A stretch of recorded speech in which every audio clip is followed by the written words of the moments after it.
Hello everyone and welcome back to my Let's Play of Hiveswap Friendsim. So last time we met Skyla, who is my new girlfriend. But in all seriousness, she is awesome and I love her. So in the good ending, we helped her save her Lucis lady from a bunch of bandits that were trying to steal her. And in the bad ending, we prevented her from going out into the sun to save her Lucis, and lady was stolen away and held for ransom. And then we got rejected as a friend because Skyla couldn't bear to look at us. But then she sent us off to go to like a Jade Blood colony, and I know that the next troll is a Jade Blood, so that's a connection right there. So, we are now going to go try and make friends with Bronya Ursama. Nice to meet you, Bronya. I hope you're cool. You have a nice... Your symbol is like a cool spider-looking thing. I like it. You've been traveling through a cave network for a while now. The rigid stone is a welcome respite from the eerily organic infrastructure you've been encountering, but it is also proving an unwelcome respite from friend-making. Maybe it was too much to hope for that this cavern would be home to another potential new buddy. Maybe leaving the big city behind was a horrible mistake. Just maybe these dark, cold tunnels are completely devoid of, oh hang on, there's a bunch of buildings in the distance. Oh, hello. I thought you were one of my girls, but you don't look like a Jade Blood, or anything else actually. How strange. You convey your usual spiel regarding your circumstances. You are lost and lonely, and your ribs are still broken, you think? Honestly, the ribs are fine. You could just use another friend or two. I see. My first responsibility is to my Jades and the Mother Grubs, so I can't make any promises of friendship just yet. But you do look like you need someone to take care of you. Here in the Brooding Caverns, we follow a few simple rules. Don't invite drama from up top down below. Protect the Mother Grub. We have no hierarchy, but do what I say. Let's do everything we can to keep up our current record of dozens of sweeps without any Jades being culled. You nod. You're not sure what half those words mean, but you nod your head. Good, I'll take you to our hive. Follow me. I like her little V's, that's a cute quirk. You follow her into her hive, which looks like a school or some kind of dormitory with multiple rooms and multiple floors. Usually more of my Jades are around. I suppose everyone is out watching the Imperial drones arrive with filial pails. Girls, we have another visitor to our caverns. A visitor, not another visitor, I'm sorry. 1. Do not be alarmed by their bizarre appearance. They seem to be harmless and quite weak. 2. Do not give them more injuries than they already have. Our visitor deserves a warm Jade Blood welcome. She claps her hands. No one else is around, but you stand to attention and give her the thumbs up to show that you read her loud and clear. You notice that she called you visitor and not friend, but that's okay. You can do whatever it takes until you're upgraded from visitor to friend, or at least charity case. Oh, look at the little baby grubs! Aww. You follow her upstairs and she stops at a big room on the second floor. When you step into it, you have to clap your hand over your mouth to keep from gagging at the revolting sight. There are big, baby-sized larva-looking things all over the floor, squirming around and crying and inchworming out of kiddie pools of green slime. What the hell? This is our nursery. Most of these wigglers are sick or injured, so we look after them in here until they're well enough to go back out to the caverns and spend their cocoons. She looks shifty all of a sudden, giving you some side-eye like she's sizing you up. You try to look very non-threatening and also 100% trustworthy. We keep this nursery on the down low. It's not against any laws, but something of a breakwood tradition to save any of the grubs instead of just letting them die. That's really nice of you. To tell the truth, I'm not sure why we do it. I guess it just feels right to me to take care of them the same way I take care of my Jades. A nursery, huh? You look around again with this new information. You guess you can sort of see how the wrigglers look like babies. You can't believe that one of these things could grow up to anything that looks like Bronya, but this is an alien planet, so who knows? She takes you over to a shelf that seems to hold medical supplies. You're not sure what can be done for your broken ribs, but maybe she has some kind of alien technology that can help. Yeah, maybe she has a medicalizer, like, who was it? What was her name? Arisia? Something like that? Arisa? The artist troll. I'm sorry I forgot her name. When she starts going through the cabinet, you don't see anything that looks high-tech like the thing that fixed your arm. I guess that most of what we have is stuff for the wigglers, and I'm not familiar enough with your bizarre anatomy to know if it'll help. But if you're not completely sure how to do something, it's best to try anyway. 1. Even if you fail, everyone else can still learn from your mistake. 2. Maybe you won't fail, you never know. You're not so sure about applying this ethos to your broken ribs, but she looks so determined, it might be rude to say no. Sure, go for it. My ribs are already broken, so where's the harm? I mean, you could just remove my ribs entirely, sure. Okay, come here. Lift up your shirt so I can get to your injured bellow sac enclosures. Yes, like that. Turn the part that's all bloody and horrifying towards me. She has something that looks like some kind of ointment. It's a shade of bright green similar to the slime beds you see around the nursery, and it also seems to be glowing. Seems like there's nothing wrong about applying it to your skin. It's like, soap slime, right? Or some sort of variation of it. But despite your optimism, the second Bronya rubs some of it on your broken skin, you feel a searing hot pain like you just got doused with poison. You flinch back instinctively. Your momentum carries you too far, and as you step back, you trip onto something behind your feet. You cartwheel your arms, but it's no use. You're going down. You're yelling timber. Really? We're referencing that song? Okay. You feel something soft and squishy break your fall, and oh no, we crushed a grub, didn't we? You feel something soft and squishy break your fall, and you hear a terrible squelching noise and some kind of animal squeal. You have fallen right onto one of the wigglers. You roll off it, but there's no use. It's squished flat, and you're covered in olive fluid that you think might be its blood. We killed a poor olive baby. You look up to see Bronya's horrified face, and know that there is no hope for friendship in those vengeful eyes. You might want to run before I throw you out this window and break the rest of your bones. Nope, game over. Alternia's deadliest ass. Yeah, we screwed that up. Alright, well we got the first bad ending out of the way pretty quick. So, thanks but no thanks, I'll heal on my own just fine. Oh, well if you're sure. I'm worried about you though, you seem like you need help and I wish I could help you more.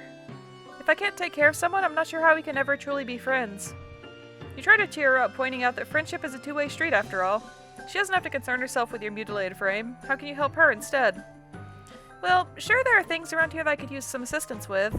However, don't take this the wrong way, but we've only just met. I don't know that I can trust you to be as responsible as I am. It's not easy to be the one in charge. You have to be 1. Conscientious, 2. Considerate, and 3. Competent, at all times. You try to think of times in your life when you've been conscientious, considerate, or competent. You're drawing a bit of a blank, but hey, new planet, new you. You assure her that you have what it takes. I guess if you want to prove that you can be responsible, I can let you help me out today. It's a good time for a visit to the mother grub. You're careful to step around all the little guys on the floor as you head out of the nursery. She takes you back outside, and these caverns are even bigger than you first realized. They're also dark and cold and gloomy, and you can't see anywhere that might lead up to the planet's surface. Does she really just live down here all the time? To make some conversation during this cold hike in a damp cave, you mentioned that living underground like this seems kinda depressing. You realize too late that this wasn't very tactful, but she doesn't get angry at your conversational gambit of insulting her home. Oh no, it's very peaceful down here. Well, in comparison to anywhere else. I quite enjoy it. The brooding caverns are a place for life and birth, not death. That's pretty uncommon on Alternia. You're still not sure what she means by brooding caverns, but you guess it has something to do with the wigglers in her nursery. Before you can ask, you reach the top of a ridge and get a new, wider view of the rest of this cavern. It's enormous, probably the size of a small city. All over the cave floor, you see more wigglers crawling everywhere. Cocoons line the cave walls and the larger stalactites, with some young trolls crawling out of them. Walking, flying, and crawling among the wigglers and young trolls are a variety of white monsters of all kinds and shapes and sizes. In the center of the cavern there is... you don't even know how to describe it. It looks like a huge mini-legged bug queen of some kind with a goat-shaped skull and horns coming out of her head. Her bulbous sphincter ripples as she lays a continuous stream of hundreds of eggs, from which you assume the gray wigglers will hatch. And marching through all this, you see several hulking bipedal creatures, each carrying 2 buckets either to or away from the mother grub. They look armed and they move like regimented troops, soldiers of some kind. You are instinctively terrified of them. This is where the magic happens, and by that I mean the continuation of our species. Jadebloods like myself are entrusted with looking after this process, which is, of course, a very special job. 1. The Imperial drones carry filial pills of genetic material to the mother grub for her slurry. 2. She lays eggs that hatch new grub broods. 3. After the wigglers emerge from their cocoons, the new trolls will go through the trials, and the ones that make it will be selected by Lucis to help care for them. 4. Together, the young trolls and their Luci will go up to the surface together, where the trolls will grow up or get cold or whatever. As Bronya explains the troll reproduction to you, one of the Imperial drones veers sharply to the left and in the process tramples over a few wigglers and young trolls. The drone continues on, but several of the Luci cry out, crowding around their dead or injured charges. Oh, there's a sad bull back there. Bison. One of them, a gigantic beast that resembles a bison, bellows and rears up on its hind legs, hitting one of the other Luci with its front hoof. Oh geez, not again. This kind of damage control is a lot of what we have to deal with. Whenever Lucis goes rogue out of grief or confusion, there's the potential for it to lash out at other Luci, the wigglers, or the mother grub herself. We Jadebloods cannot let that happen. She looks so concerned, a marked contrast to how confident she seemed before now. You offered to help her out earlier, and it seems like now's your chance. Someone has to stop that rogue Lucis, and that someone could be you? Yeah, sure, why not? Fight the monster, save the day, you've got this. I'm probably going to die. The Bison Lucis seems to be causing quite a ruckus. Other Luci have now gotten riled up too, with some of them trying to gather wigglers to keep them out of harm's way, and others just getting hyped to thrash. It seems like it could turn into a monster stampede, and they're close to the mother grub's big, soft, vulnerable abdomen. Not great. Fighting a monster single-handed seems like a daunting first step in a friendship, but you did tell her you could be responsible. You square your shoulders and tell Bronya that she has nothing to worry about.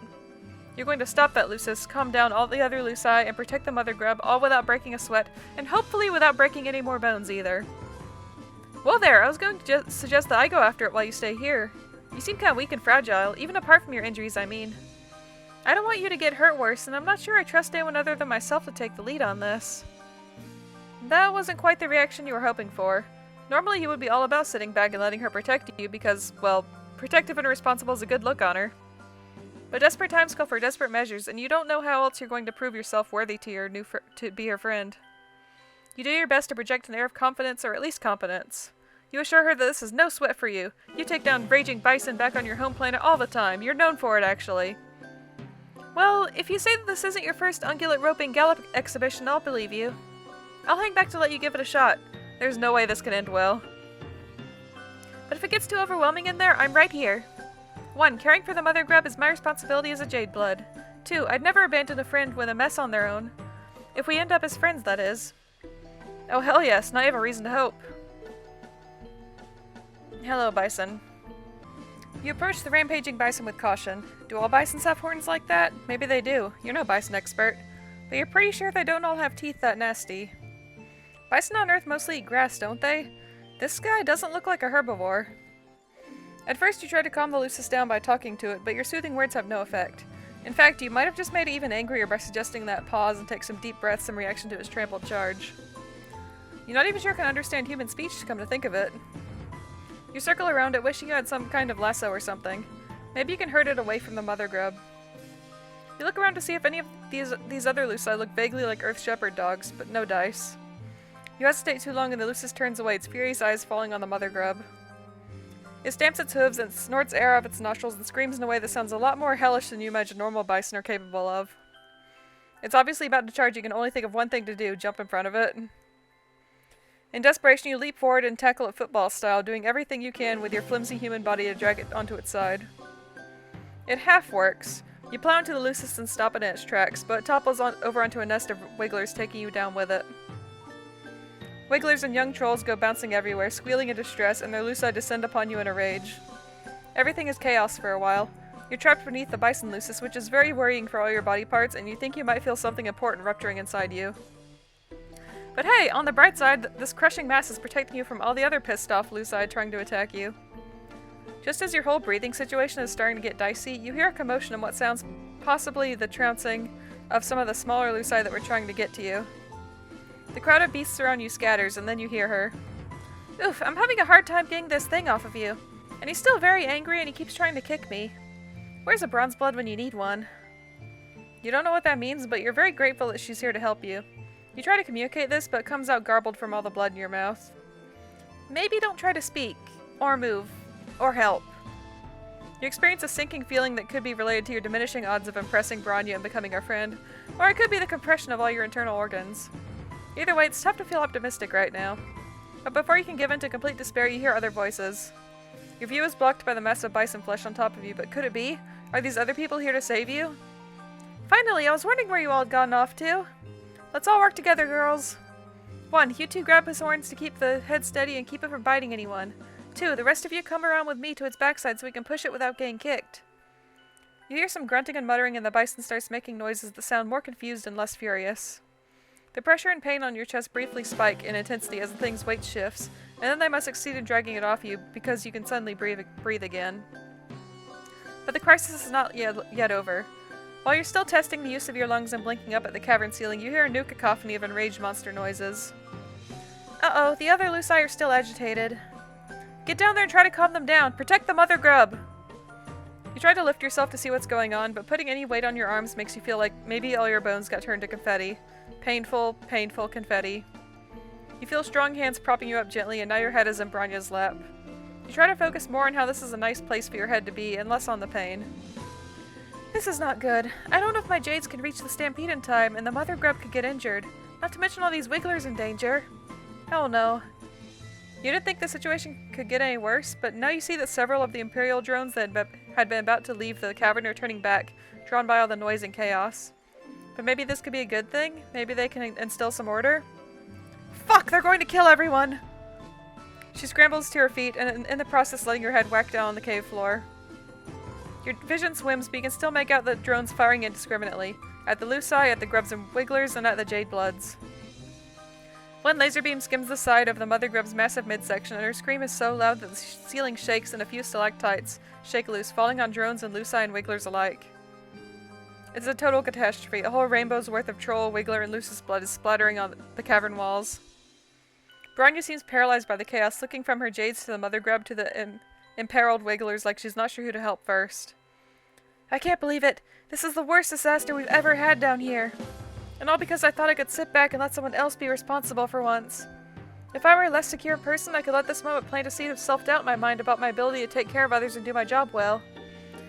Or I could chalk it up to you being really fucking stupid. You shrink under the weight of her glare. She's green in the face from how angry she is. You swallow and manage to spit out enough blood to ask a question that you already know is hopeless. Does this mean you can't be friends? Are you serious right now? I do not make friends with anyone who recklessly endangers the trolls and wigglers under my care. Game over, you killed them all!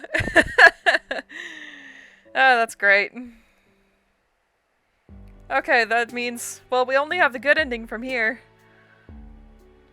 Let's be a weenie. You definitely do not like the idea of wading into a monster fight, not even to save the progenitor of your new friend species. In fact, you don't like that Bronya is so focused on protecting all these helpless toddlers and distressed animals instead of taking care of you. You stammer out that you don't think you can take on any kind of monster right now. In fact, you just felt another stab of pain in your ribs. You might be blacking out.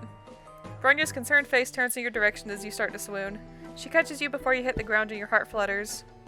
You look up at her serious face and she looks like such a mom, but also such a friend. Like some sort of combination of these two concepts, like the mom friend. Yikes, you don't look so good. I can't leave you alone, not when you're in such bad shape. Huh. Maybe I could carry you on my back while I try to stop the rampaging Lucis? Your heart flutters, turned to pinpricks of alarm. That sounds dangerous, mainly for you. You try to think of what you can say to dissuade her. Something other than, I think you should ignore the helpless babies and mother in danger behind you in favor of continuing to hold me in your strong arms. But before you can speak, you hear a commotion behind her. She turns to look over her shoulder and her face sags with relief. Yes, the other Jades are here. They should know what to do. We've taken care of crises like this before. Of course, usually I'm there to help. If you crane your neck, you can just glimpse a crowd of trolls corralling the rogue Lucis away from the mother grub, while other trolls calm the remaining Luci and swoop up any wigglers in harm's way. It looks like I needn't have worried. They're more than capable of stepping in while I'm otherwise occupied. I'm so proud. You take this opportunity to compliment her on what a good leader she must be to have trained the others so well. Super smooth. She beams at you and sets you down carefully on the cavern floor, kneeling at your side. This could have gone quite badly. I'm glad I didn't make the wrong choice when I stayed to help you instead of rushing off. It just goes to show sometimes the best thing you can do for the group is take care of the weakest person in it. You kind of want to object to being called the weakest person, but you did just fake a fainting spell for attention, so maybe now isn't the best time. Instead, you thank her sincerely for sticking by your side. The two of you watch together as order is gradually restored to the chaos below, and even with your injuries, you feel close to content and quite hopeful about how this relationship is progressing. You notice that at your side, several wigglers are blindly squirming around, confused and crying. There are some young trolls here too, looking around all lost and bereft. You're not sure if their Luci ran off with the others that got involved in the fracas, or if these little guys are orphans now. Now that you're seeing them out in the natural cavern light, the wigglers look less like maggots to you. In fact, they're even kind of cute. You can see why Bronya would want to take care of them. One of the smallest wigglers closest to you has somehow flipped himself onto his back and seems unable to right himself, his low legs waving in the air while he cries. Trying to be careful with your ribs, you reach out to scoop him up and cradle him to your chest, rocking him back and forth until his cries quiet down. Wow, you have a very strong nurturing instinct. I think he likes you. You almost look like you could be his Lucis, or Jade Blood. You are pleased that she approves of your caretaking display. The Wiggler's cough breaks through your haze of smug satisfaction, and when you look down you realize they seem to be having some trouble breathing. You point this out to Bronya. Good observation. You really are a natural at taking care of other creatures, aren't you? Some people find that nurturing ability to be very attractive in a potential friend. But as for the Wiggler, this is definitely not a good sign. I'm surprised none of these drones have noticed that he's sick. If we leave him here, he'll be cold for sure. Bronya takes the Wiggler from you, and you're more than happy to hand him over considering that you have no idea what to do with a sick baby that's not your species. Also, your broken ribs make holding a baby kind of painful, and Bronya holds the Wiggler carefully but with perfect ease. Just like you hope she'll cradle your new friendship in its infancy. And we're back here. Once Bronya feels assured that her Jades have the situation at the brooding caverns under control, you both take the Wiggler back to the Jade Blood Nursery. You hover around uselessly while Bronya sets up some kind of crib filled with green slime. I just had an idea. I wonder if trolls like Bronya are the reason that, like, say, Tavros made it out of the trials through the brooding caverns and stuff. Because it's mentioned before that people aren't sure how he made it out. Because he's, well, Tavros. But that would make sense if there were people who are secretly helping the weaker trolls make it out. You hover around uselessly while Bronya sets up some kind of crib filled with weak slime. Green slime. Why'd I say weak? I guess I'm thinking about Tavros still. Sorry, Tavros. You're a little concerned when she takes the Wiggler and submerges him under the slime because, like, he was already having trouble breathing. Surely drowning him in slime wouldn't help. The soaper should help strengthen his bellow sacs and soothe his sorrow shoot. When he gets healthy again, I'll take him back to the cavern and set him free to make his cocoon and pupate. But he's so small. It's unlikely that he'll survive the trials or be selected by Eleusis. You wait to see Bronya looking so sad. You try to be sympathetic, mentioning your astute observation that this whole system set up with the Wigglers and the trials and the culling seems pretty brutal. What? Oh no, I would never suggest. This is just the way the world works. It is fine. It's fine. The trials are how young trolls prove that they're strong enough to survive. It's only right for the weak to be culled. It's the purpose of J-Bloods to ensure the continuation of our species, and consequently the hemospectrum. 1. We are not revolutionaries. 2. We're meant to do our jobs and keep our heads down and keep things running smoothly. 3. I would never presume to question the basic tenets of Alternian society. That would bring negative attention from the High Bloods, and I just want to keep my Jades safe. You look around at the nursery and all these injured or underdeveloped Wigglers that Bronya was apparently supposed to let die. You think it might not be true that she doesn't question the way her world works. She's looking at you like she's scared to call her on it and expose her altruistic tendencies. You try to salvage this conversation thread. Did you say that calling Wiggler sounded brutal? You meant neutral. Yes, you feel 100% neutral on this topic, neither committed to the culling side of things nor eager to take up arms in revolution. Ah yes, neutral is how I feel about it as well. What a good word to describe exactly how I feel about all controversial political subjects. Did I mention that keeping this nursery isn't technically legal? Because it isn't. Technically. There's no reason for any of Trizza's drones— oh yeah, Trizza is the current, heiress, right? The one who takes selfies of burning neighborhoods. There's no reason for any of Trizza's drones to come investigating our hive. And if any drones do come knocking, we have nothing to hide. No borderline revolutionary ideas will be tolerated within these walls. Bronya laughs nervously and looks around the room, like she's making sure any Imperial drones hiding in here heard her announcement. You feel bad for how nervous she is. You didn't mean to freak her out. You tell her that she sounds super convincing. And why shouldn't she? Because she's clearly telling the truth. If you were an Imperial drone, you would definitely be satisfied right now with her clearly law-abiding and neutral ways.